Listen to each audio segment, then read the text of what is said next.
I think most members of the community would be horrified to discover that this bill that purports to ban puppy factories allows puppy factories of up to 50 breeding dogs at any one time. That, by anyone's definition in the community, is a puppy factory. To limit that highest level number to 10 dogs, I think would satisfy community expectations about this Malinowskis government actually banning puppy factories in this state. It is a little bit of a sleight of hand because the government promise that was made in opposition was to have the least worst laws in the country.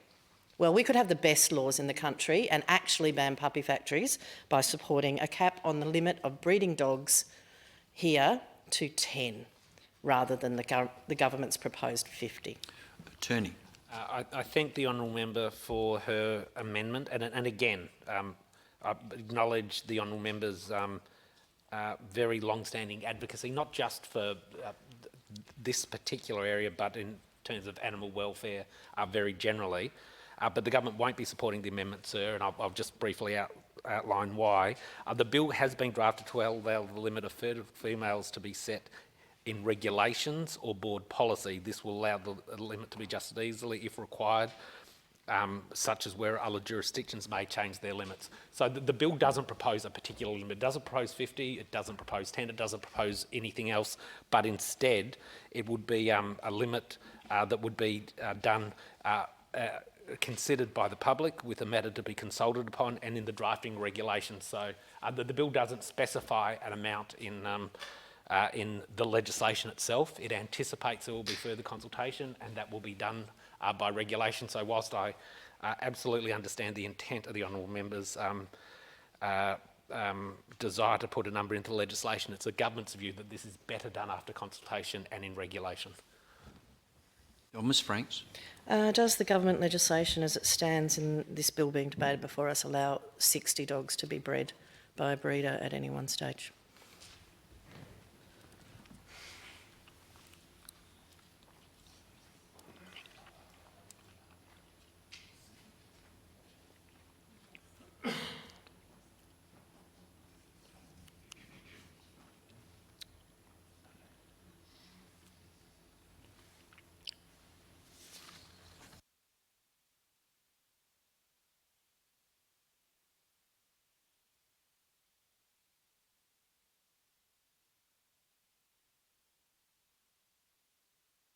Yeah, but my advice is that the intention is that when this Act comes into force, in the lead up to this Act coming into force, there will be that consultation and by regulation a limit set.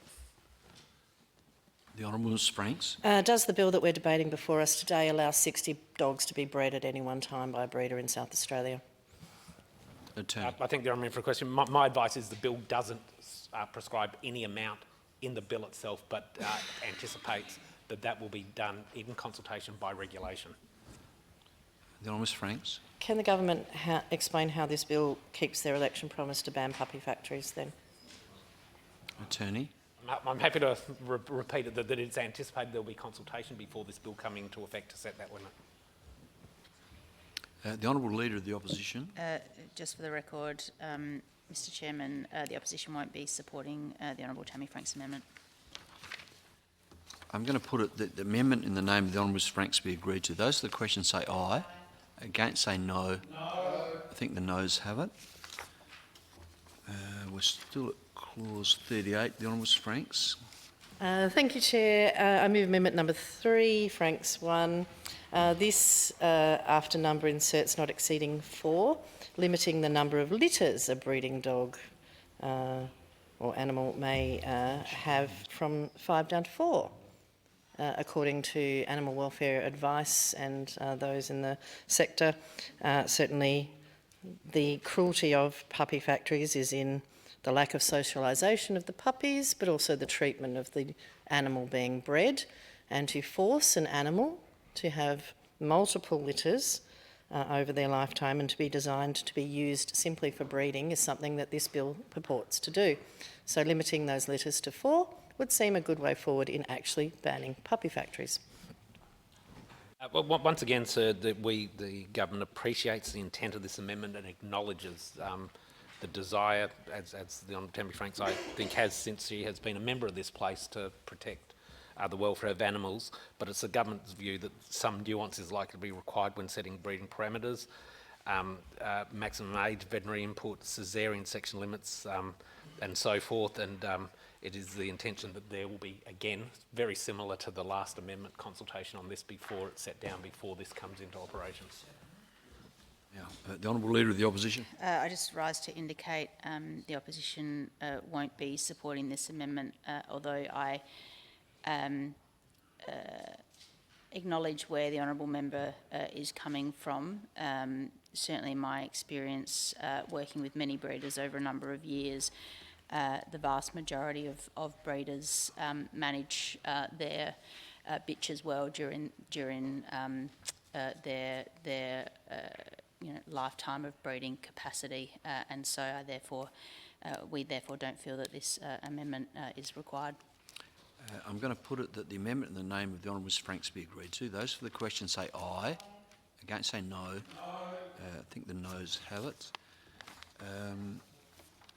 And I've got now Amendment 4, Franks 1. The Honourable Ms Franks. Thank you, Chair. I move Amendment number 4, Franks 1, standing in my name. This seeks to prohibit the use of surgical artificial insemination in breeding dogs or cats pursuant to the licence. In my second reading contribution, I did go over the cruelty of surgical artificial insemination used purportedly because people believe it will create greater numbers of puppies or kittens in the litter.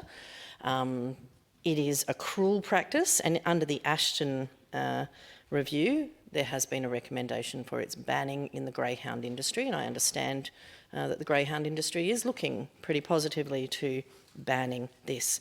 I also understand that it's used in certain other, particularly dogs, that are commonly known to be the type of dogs that are bred for puppy factories. So it would seem an appropriate point, if the government is seeking to ban puppy factories, to ban a cruel practice that it seeks to actually create puppy factories. Attorney.